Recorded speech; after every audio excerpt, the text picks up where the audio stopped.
Republican or a Democrat, we were black. Before there was any such thing as a Mason or an Elk, we were black. I'm telling you from 70 years of experience, don't listen to them. Yeah. Listen to yourself. Yeah. Where he leads me, I will follow. And sometimes it's in the valley. You know, like this role, the wages of sin is death. There's no point in worrying about or thinking that it doesn't exist. Denzel Washington just dropped a bomb, naming 7 actors he can't stand. And no, he's not sugarcoating that rumored beef with Tyler Perry one bit. From behind-the-scenes creative clashes to that icy tension after Will Smith's Oscar slap, the legend's once calm silence is cracking wide open. He's been keeping his distance from Oprah, put Jamie Foxx in check on set, and even stormed out of Diddy's party in pure disgust. No fake smiles, no polite exits. These stories are wild. Actor and filmmaker Tyler Perry sued for $260 million over harassment allegations. His respect circle is tiny, and at this stage in life, Denzel isn't biting his tongue anymore. For decades, Denzel's been Hollywood's no-nonsense powerhouse, serious, respected, and razor-focused. Now, at 70, he's speaking his truth without blinking. Known for his unmatched talent, discipline, and relentless work ethic, he's crossed paths with countless stars, but that doesn't mean he vibed with all of them. He always told me, we'd be at the parties, he said, you leave 30 minutes for the devil game. People close to Denzel say he's got very strong feelings about a select few. Actors he flat out doesn't respect and usually dodges when it comes to working together. But not everyone's on his bad side. One person who's earned his mentorship is Michael B. Jordan. Jordan, a younger star who's admired Denzel for years, got a priceless reality check from him in 2024 while filming Sinners, a blockbuster vampire flick directed by Ryan Coogler that pulled in over $350 million worldwide. The two had a quick but powerful exchange. Love you, brother. Be careful. Thing as a Republican or a Democrat, we were black. Before there was any such thing as a Mason or an Elk, I will. Short words, big meaning. Michael isn't the type to flood Instagram with selfies or tweet every thought, and that's by design.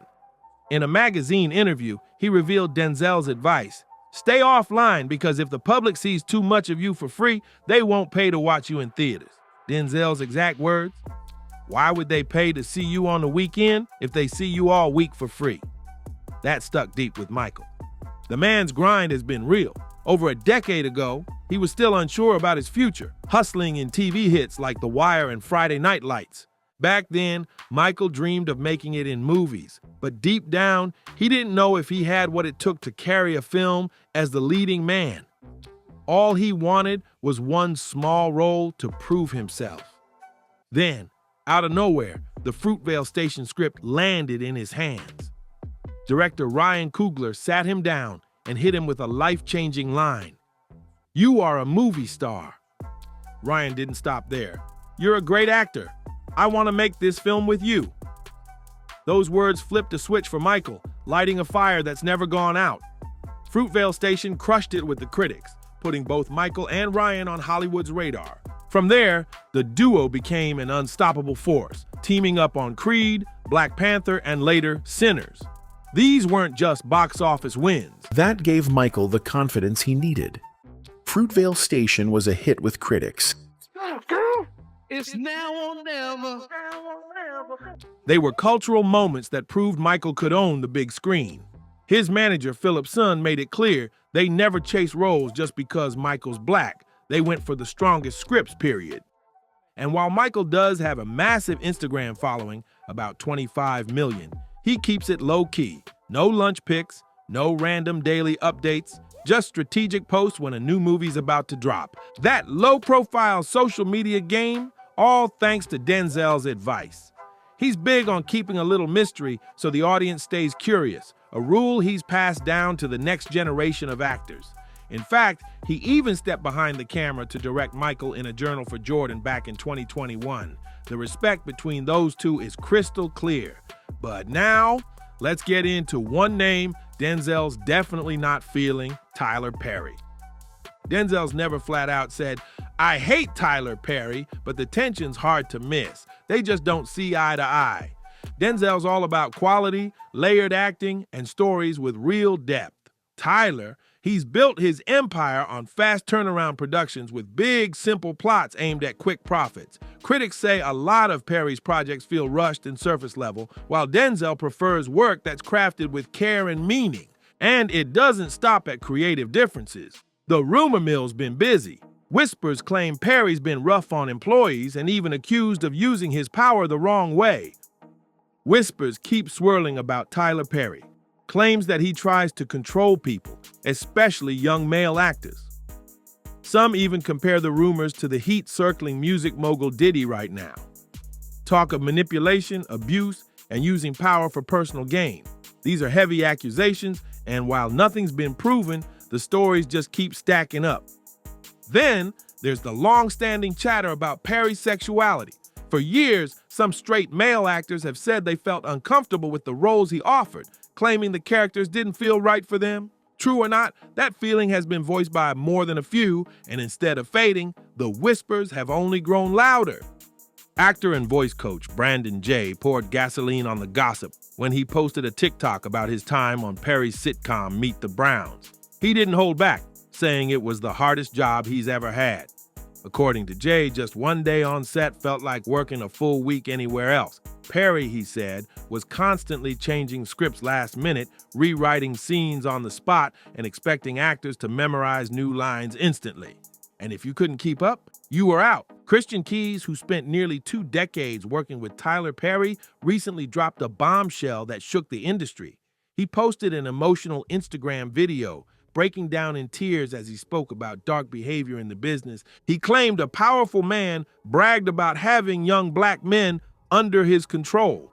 He never named names, but because of Christian's long history with Perry, from Diary of a Mad Black Woman to All the Queen's Men, the internet instantly started guessing. And let's just say, the comment section lit up fast. Christian's message hit deep. He said that this kind of power is being abused and that young men are being taken advantage of. He didn't spill every detail, but his fear and emotion made it feel painfully real.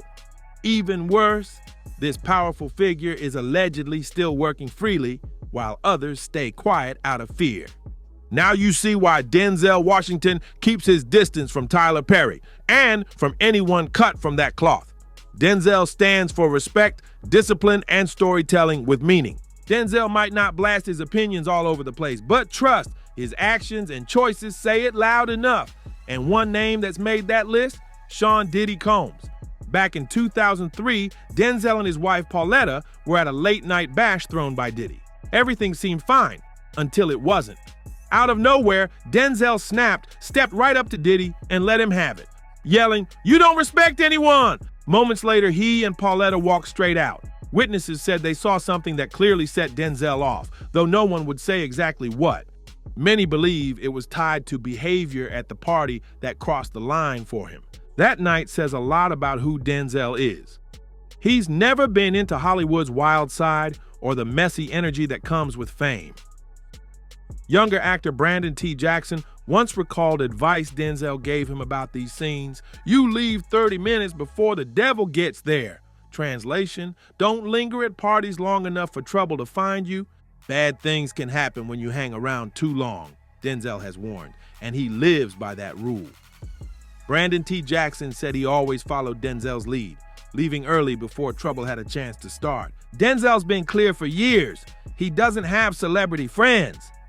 In one interview, when asked if he had any actor buddies, his answer was simple: no. His real friends? Regular people, an old musician, a restaurant owner, and a retired baseball player. He's never been the type to cozy up to someone just because they're famous, and he's not hitting parties hoping to land roles. "I'm a loner," he's admitted, and he's fine with that. Once he became a father, his life shifted even more. Most of his time now is spent with family and friends far outside the Hollywood bubble. Both he and his wife come from strong families and keep their values grounded. Denzel has also been blunt about race in the industry. When he started acting, there were few big black stars, and he never really got close to many white actors either. Whether it was a lack of connection or a choice, over time he's made it clear, no fake friendships. In an industry obsessed with fame and power, Denzel protects his peace by keeping his circle tight. A lot of people guessed he might have been hinting at someone powerful, like Oprah Winfrey. Oprah's global reputation is all about uplifting others and helping people shine, but in recent years, some have started side-eyeing her true intentions. Critics say she doesn't always stand behind other black celebrities the way she should. One of the biggest examples people point to is her 1993 interview with Michael Jackson at Neverland Ranch. This was a global event. Millions tuned in expecting it to help Michael squash the wild rumors swirling around him. At the time, tabloids claimed he wanted to be white, obsessed over his surgeries, and even spread bizarre stories, like him buying human bones or owning a telepathic pet monkey. But instead of making him look better, Oprah went straight for the jugular with deeply personal questions about his skin, his surgeries, and most controversially, his friendships with children. Fans and family felt the tone was off, like she wasn't there to defend him, but to paint him in a darker light. Many believe she had her own agenda, possibly aiming to tarnish his image rather than protect it. The real shocker came after Michael's death. Years later, Oprah threw her weight behind the explosive documentary Leaving Neverland, a film where two men accused Michael of harming them when they were boys. Not only did she promote the movie, she personally interviewed the accusers, giving them a massive platform. Michael's fans were outraged. To them, this was pure betrayal. Michael had never been found guilty in court, yet Oprah still helped amplify the allegations. Many believe she did it for clout, chasing TV ratings rather than truth. The move didn't sit right with the Jackson family either, and it left a permanent mark on how many people see her. But Michael's case wasn't the only one stirring the pot. In 2023, Ice Cube came forward in an interview claiming Oprah never wanted him on her show, basically saying he felt banned. Known for keeping it real, Cube didn't hold back about feeling disrespected. And he's not the only one. Other black celebrities have hinted that Oprah ignores or looks down on them. Some even think she only backs certain types of black talent, the ones who fit her polished image. One of the loudest voices calling her out? Monique. She won an Oscar in 2009 for Precious, but instead of more offers rolling in, the calls stopped. By 2015, she was publicly saying she'd been blackballed in Hollywood. When Monique said she was blackballed, she meant Hollywood shut its doors on her intentionally. She claimed it all started because she refused to travel overseas to promote Precious without getting paid. Director Lee Daniels, who worked on the film, told her straight up that was the reason she wasn't getting more work. Then, in 2017, Monique took the stage at the Apollo Theater in Los Angeles and lit the room on fire, calling out Oprah and Tyler Perry by name. She accused them of helping block her from landing new roles. The claim was bold, shocking, and for some, hard to believe. But Monique stood firm, saying she was simply standing up for herself. So when Denzel warns black actors to tread carefully in Hollywood, it's hitting a nerve. He's not alone. Monique, Ice Cube, and even the memory of Michael Jackson's treatment tell a bigger story about betrayal, exclusion, and power moves behind the scenes. And speaking of unforgettable Hollywood moments, the 2022 Oscars brought one of the most jaw-dropping. Will Smith slapped Chris Rock on live TV, and Denzel was right there. But instead of sitting back, he walked straight over to Will. Later, Denzel explained, "There's no way I could have just sat there. That's not who I am." Denzel made it clear. He didn't hate Will Smith, but he couldn't co-sign what went down that night. To him, Will's actions were wrong and needed to be addressed head-on. He stepped in not to shame him, but to guide him back toward a better path. His words were sharp and unforgettable. "At your highest moment, be careful. That's when the devil comes for you." In other words, even when life's going great, trouble can still find you if you're not grounded. Backstage, Denzel and Tyler Perry prayed with Will, trying to calm the storm. It wasn't a fight, but it was clear. Denzel was disappointed in what he saw. Another star who's had some bumps with Denzel, Eddie Murphy. Years ago, during the making of Dreamgirls, reports surfaced that the two didn't see eye to eye on the direction of the film. Word was they clashed during production, though later, both brushed it off as nothing serious. Still, the tension was hard to ignore. And Eddie once dropped a story that had Denzel's name in it. He said the legendary Sidney Poitier once told him, "You are not Denzel Washington," back when Eddie was considering taking on a serious role in a Malcolm X film. Sidney Poitier's comment to Eddie Murphy that he was better suited for comedy and shouldn't try to be like Denzel left Eddie wondering if it was praise or a subtle jab. Either way, it stuck, and it may have shaped how he viewed Denzel from then on. But Eddie's not the only one who's had sparks with Denzel. Jamie Foxx also had his share of tension with him while filming The Soloist. Reports say the two got into a heated argument on set over creative choices. They didn't agree on how certain scenes should be shot, and with both being strong personalities who take their craft seriously, the clash got intense. Still, they managed to finish the film without blowing up their professional relationship. But it's no secret the ride wasn't smooth.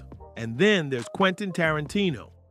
For years, Denzel and Quentin didn't get along at all. Their issues dated back to the 90s when Tarantino's bold, often shocking style was making waves.